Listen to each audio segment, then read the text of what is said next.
Você já parou para pensar o quanto os relacionamentos são poderosos? Eles preenchem tudo ao nosso redor. O tempo todo em nossas vidas, nós nos apresentamos, conhecemos pessoas, criamos expectativas, acertamos algumas vezes e nos decepcionamos outras vezes. As pessoas vão para o Tinder porque desejam conhecer novas pessoas e estão curiosas sobre as possibilidades. Você pode pensar que o Tinder foi projetado para te ajudar a conhecer pessoas, encontrar o amor, encontrar a pessoa certa, mas na realidade, o Tinder não deseja nada disso. Cada vez que alguém encontra um parceiro, o Tinder perde 2 clientes, e isso é muito ruim para os negócios. Então o Tinder usou uma estratégia genial para monetizar a solidão, o que ajudou ele a se tornar um dos aplicativos mais lucrativos do mundo inteiro. Veja bem, por um lado, o Tinder é uma história de sucesso incrível nos negócios e eles conseguiram revolucionar completamente os encontros online.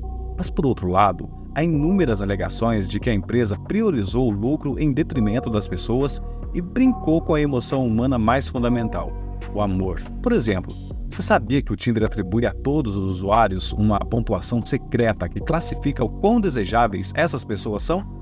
E isso é o que determina com que frequência seus perfis serão mostrados ou não. Ou você sabia que a criadora do concorrente Bumble era na verdade uma cofundadora do Tinder, mas depois ela saiu da empresa e processou 2 de seus cofundadores por assédio sexual? E você também sabia que a empresa que possui o Tinder também possui praticamente todos os outros serviços populares de matchmaking online? E lembre-se que eles têm motivação financeira para não encontrar um parceiro para você, já que isso te retiraria dos mercados-alvo do Tinder. Seja bem-vindo à história obscura do Tinder.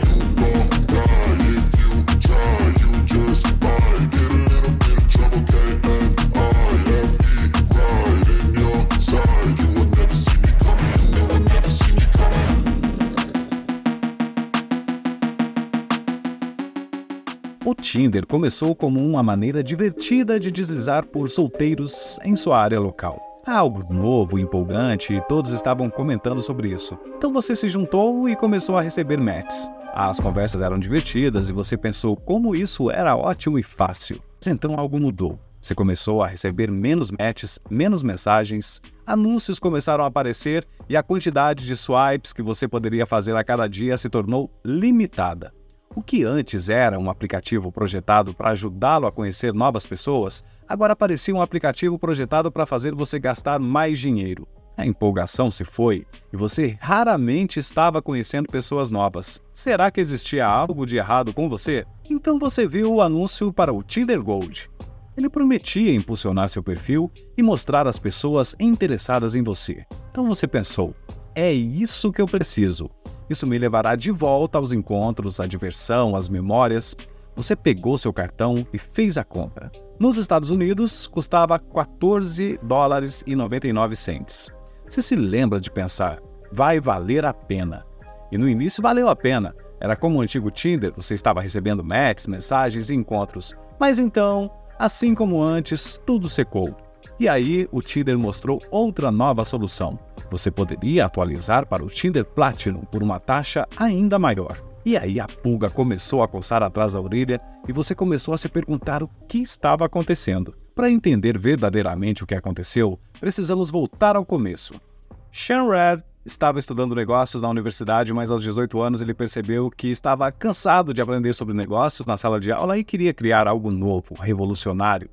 Ele contou com a ajuda de alguns amigos que estudavam ciência da computação e propôs a eles a ideia de uma ferramenta completa para mensagens e videochamadas, que chamaram de Orkut. No entanto, depois de meses de trabalho, o primeiro negócio de Sean não foi um grande sucesso, mas fez com que ele percebesse que com um pouco de ajuda, ele poderia criar qualquer coisa. Sean começou a pensar e ter mais ideias, e junto com seu amigo da faculdade, Justin Matin, tiveram a ideia de um aplicativo de flerte vagamente baseado no conceito de quente ou não.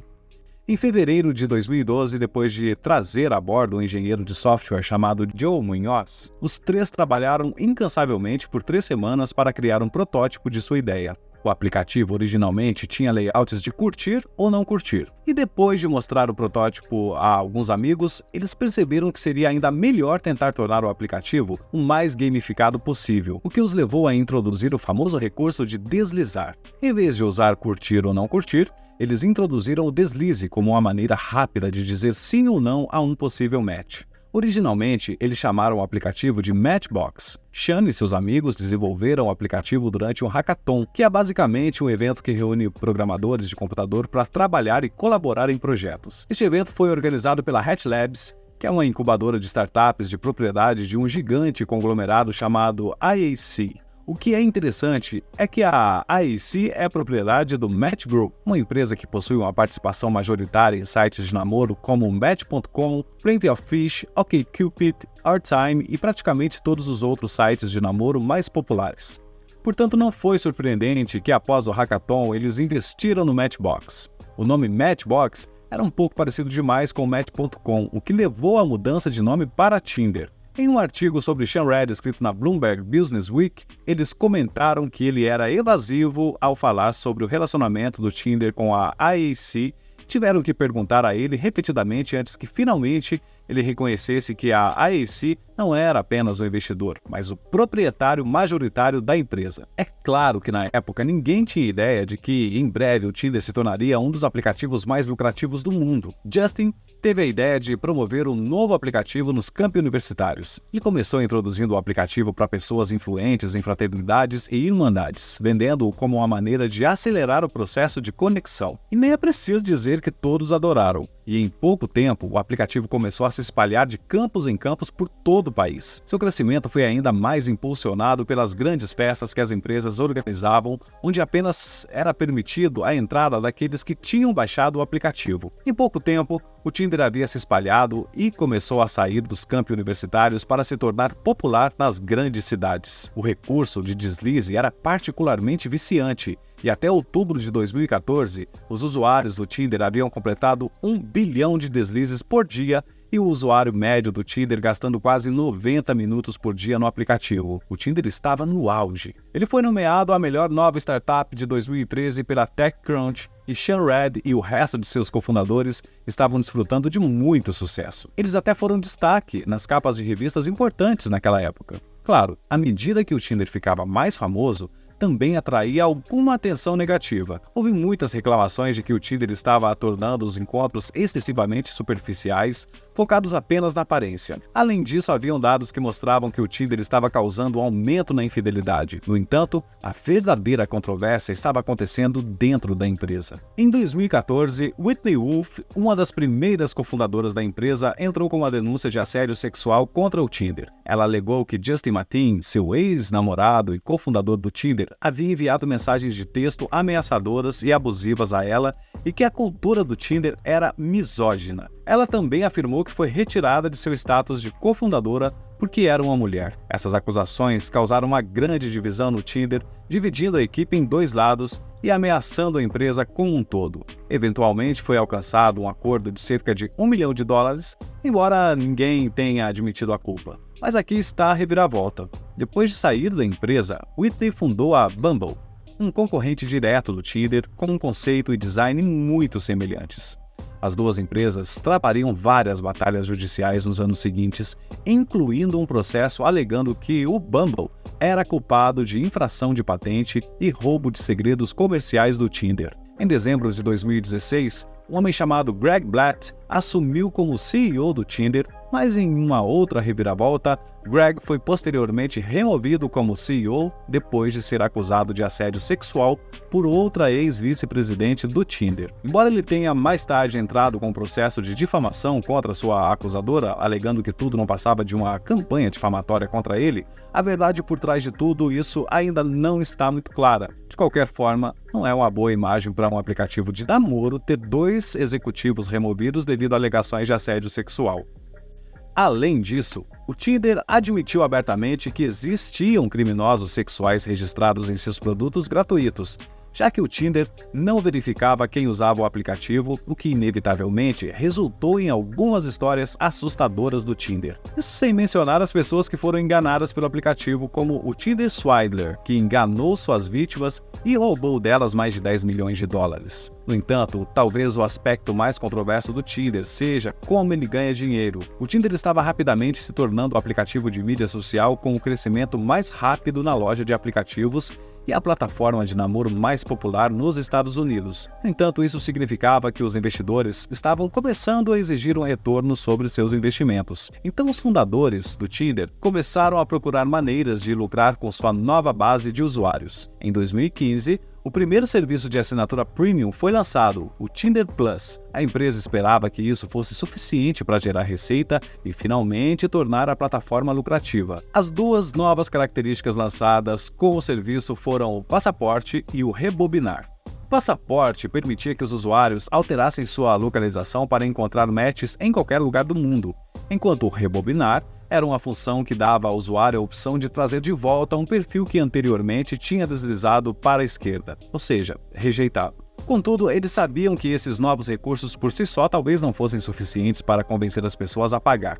Então começaram a tornar a versão gratuita do aplicativo pior para incentivar as pessoas a pagar. Por exemplo, eles limitaram o número de deslizes para a direita gratuitos que alguém poderia fazer em um período de 12 horas e começaram a colocar anúncios entre os perfis. Muitos usuários gratuitos ficaram insatisfeitos com o serviço, sentindo que agora estavam recebendo uma versão diluída do aplicativo ao qual estavam acostumados. A diretoria do Tinder não se importava. Seu modelo de assinatura premium foi um enorme sucesso para o seu balanço financeiro. Eles estavam ganhando dinheiro mais rápido do que nunca. E aqui eu faço um parênteses. Para ser justo, eles precisavam ganhar dinheiro de alguma forma. O problema era que isso era apenas o começo dos planos de monetização do Tinder. Mas antes disso, o Tinder teve que lidar com outro processo judicial. Eles tinham sido discretos com os preços de sua assinatura Tinder Plus, oferecendo serviço por R$ 9,99 para menores de 28 anos e R$ 19,99 para maiores de 28 anos. Isso levou a um processo de discriminação por idade no estado da Califórnia, que resultou no Tinder tendo que pagar milhões de dólares em compensação. Apesar disso, em outros lugares onde não haviam sido processados, o Tinder continuou a discriminar em relação aos preços. Pesquisas mostram que um homem mais velho heterossexual poderia pagar 34 e 37 dólares pelo Tinder Plus, enquanto uma mulher queer com menos de 30 anos pagaria 6,99 pelo mesmo serviço. O Tinder estava literalmente discriminando com base na idade, gênero e localização, cobrando mais de certas pessoas pelo exato mesmo serviço. Claro, eles não anunciaram esses preços publicamente, então a maioria das pessoas não percebeu que havia alguma lógica por trás disso. Vale ressaltar que os homens superam em muito as mulheres nos aplicativos de namoro, e estima-se que haja uma proporção de 9:1 no Tinder. De fato, um estudo constatou que, em média, os homens têm uma taxa de combinação de apenas cerca de 0,6, o que significa que, limitando a quantidade de deslizes que eles poderiam fazer a cada dia, as chances de um homem comum conseguir muitas combinações diminuem significativamente. Isso afeta a sua autoconfiança e os incentiva a pagar pelo Tinder Plus.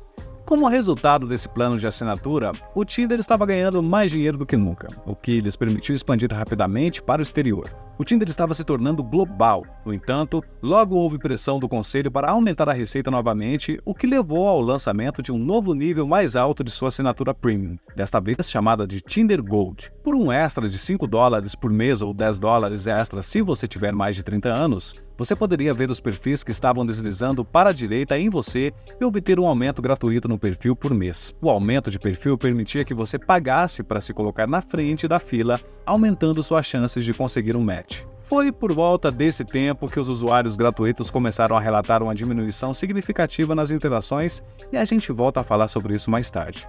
As características extras e o preço mais alto significavam que o Tinder estava se tornando não apenas um dos aplicativos mais populares na loja de aplicativos, mas também um dos mais lucrativos. O Tinder ignorou a crescente comunidade de fãs leais que estavam reclamando que o aplicativo estava virando as costas para os seus próprios usuários que haviam tornado o aplicativo tão bem sucedido. Em vez disso, o Tinder lançou um terceiro nível de assinatura ainda mais premium, dessa vez por $19,99 por mês, ou mais se você tiver mais de 30 anos. Com a assinatura Platinum do Tinder, você tinha a capacidade de enviar mensagens para pessoas antes mesmo de dar um match, o que anulava todo o sistema de atração mútua no qual o Tinder foi fundado. Para você que está assistindo até esse momento, as coisas parecem estar ruins, né? Mas elas vão ficar ainda piores. Em setembro de 2019, a Comissão Federal de Comércio dos Estados Unidos processou a empresa mãe do Tinder, o Match Group, por usar e criar perfis falsos para atrair homens a pagar por assinaturas. Outra técnica usada pelo Tinder para obter mais dinheiro de seus usuários é esconder possíveis matches de perfis gratuitos. Eles dizem que você tem todas essas pessoas que deslizam para a direita em você e que tudo o que você precisa fazer para vê-las é pagar pela assinatura. E olha só, o Tinder ainda tinha mais truques de monetização na manga. Por exemplo, se você quisesse ainda mais aumento de perfil, para que seu perfil fosse mostrado a mais pessoas, você poderia pagar até $70 por isso. Você poderia também pagar por curtidas prioritárias ou pagar por super curtidas que colocariam seu perfil em uma cor diferente, supostamente para se destacar mais. Mas todo mundo sabe que isso talvez pareça um pouco desesperado demais. O ponto é que o Tinder adora todas essas microtransações diferentes porque ele te dá todas as oportunidades para resolver a sua solidão com dinheiro. Tinder conseguiu transformar os encontros em um jogo, mas se tornou um jogo de pague para vencer, onde as probabilidades se acumulam cada vez mais contra você se você não der dinheiro a eles. E claro, se você fizer um upgrade e depois cancelar, provavelmente suas combinações diminuirão. E uma vez que você tenha provado sucesso, vai ser muito difícil voltar a ter tão poucas combinações novamente. Então isso ajuda a te manter preso todos os meses no Tinder. Olha só, vamos dar uma pausa aqui. Eu quero ser muito claro com você e te dar minha opinião. O Tinder é uma empresa, e é claro que eles vão tentar ganhar o máximo de dinheiro possível com seus usuários. E na verdade, eu acho que você não pode culpá-los muito por aproveitar todas essas características pagas, não. Apenas acho útil que as pessoas estejam cientes do que está acontecendo para que não se sintam mal se não estiverem obtendo os resultados que desejam. Onde isso talvez fique um pouco deprimente é quando você percebe que quanto menos atraente você for, mais dinheiro provavelmente você terá que pagar. Isso ocorre porque o Tinder tem outro segredinho que eles não querem que você saiba. Cada usuário tem sim uma pontuação de atratividade. É uma classificação oculta dada a cada usuário que governa com que frequência eles são mostrados para outras pessoas. Isso costumava ser chamado de pontuação elo, mas o Tinder afirmou que se livrou disso e substituiu por algo muito parecido, mas com um nome diferente. Basicamente, se os algoritmos do Tinder determinarem que seu perfil não é popular o suficiente, eles deixarão de mostrar seu perfil para as pessoas que o algoritmo do Tinder considera mais atraentes. Apesar de tudo isso, o que é mais interessante sobre a economia do Tinder é algo chamado de paradoxo do Tinder. Você já está cansado de saber que cada aplicativo na loja de aplicativos está tentando fazer você passar o máximo de tempo possível neles. E alguns aplicativos até usam inteligência artificial para prever exatamente o que mostrar a você para te impedir de sair deles. Por exemplo, um aplicativo como o TikTok mantém você envolvido aprendendo mais e mais sobre você, para que possa mostrar vídeos mais personalizados que sabe que você deseja ver. O problema para o Tinder é que, quanto melhor o aplicativo for em fazer correspondências para você, menos dinheiro eles ganharão. Se todas as suas correspondências forem ótimas para você, por que você iria querer pagar por recursos extras ou assinaturas mensais? E é claro, para cada correspondência bem-sucedida que o Tinder facilita, se eles realmente forem uma correspondência perfeita e iniciarem um relacionamento, o Tinder perdeu 2 clientes. Isso é um grande conflito de interesses e agora eu acho que você pode começar a ver por que eles podem não querer que você encontre a pessoa certa afinal. Então, como o Tinder aumenta a atenção dos usuários e como isso afeta você? O principal método para isso é estagnar as correspondências. Quando você cria seu perfil pela primeira vez, você será apresentado com um bom número de correspondências. Você se sentirá bem e terá uma experiência positiva porque o Tinder inicialmente impulsiona seu perfil para te dar algumas doses de dopamina para que você fique viciado no aplicativo. Mas em breve, essas correspondências começam a diminuir cada vez mais. E assim que você estiver pensando em excluir o aplicativo, seu telefone receberá uma notificação do Tinder.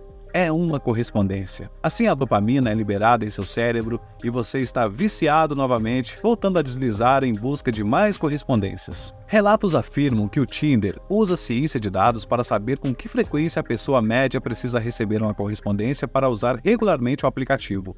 Eles também conhecem o número médio de correspondências antes que alguém consiga o encontro e exclua o aplicativo. Portanto, o Tinder tenta mantê-lo nessa zona ideal de receber apenas a quantidade certa de correspondências para te manter feliz, mas não feliz o suficiente para excluir o aplicativo, entendeu? Claro que a gente tem que reconhecer que o Tinder realmente ajudou muitas pessoas a encontrarem os seus amores. O paradoxo do Tinder é apenas um lembrete de que, para o Tinder, seria muito melhor se você não conhecesse a sua alma gêmea. Em agosto de 2018, os cofundadores do Tinder, Sean Rad e Justin Mateen, juntamente com vários outros ex-executivos do Tinder, entraram com um processo contra as empresas mãe do Tinder, Match Group e IAC. Eles alegaram que por meio de intimidação e mentiras flagrantes, a IAC e a Match haviam roubado bilhões de dólares dos funcionários do Tinder, manipulando os números para criar uma avaliação global falsa do Tinder. Basicamente, eles afirmavam que a empresa mãe do Tinder forneceu uma avaliação falsa da empresa em 2017, o que significava que as ações pertencentes aos cofundadores do Tinder e a alguns dos primeiros funcionários valiam consideravelmente menos do que deveriam e exigiam 2 bilhões de dólares em compensação. Levou vários anos, mas no final de 2021, o Match Group resolveu a disputa legal e concordou em pagar 441 milhões de dólares aos cofundadores do Tinder e à equipe original. Em resumo, gente, a história do Tinder está repleta de dramas, mas do ponto de vista dos negócios e do marketing, o Tinder é sim realmente muito inspirador. Como um aplicativo criado em 3 semanas poderia revolucionar completamente a maneira como uma geração inteira conhece novas pessoas. Por meio de estratégias de marketing inteligentes, gamificação da experiência de namoro e do uso de métodos um pouco questionáveis, o Tinder se tornou o maior aplicativo de namoro do mundo. Qual é a sua opinião sobre essa história toda? O Tinder é simplesmente um bom modelo de negócios ou o Tinder perdeu de vista os princípios pelos quais foi fundado em busca de lucros cada vez maiores? E você acha que o Tinder melhorou os encontros, tornando mais fácil se conectar com novas pessoas? Ou, como alguns pensam, criou uma série de novos problemas? Uma coisa é certa: graças ao Tinder, o namoro nunca mais vai ser o mesmo. Eu gostei muito de passar esses minutos com você, falando sobre o Tinder. Eu espero que você também tenha gostado. Se você gostou, deixa seu like aqui no vídeo e se inscreve no canal. A gente se vê na próxima. Tchau!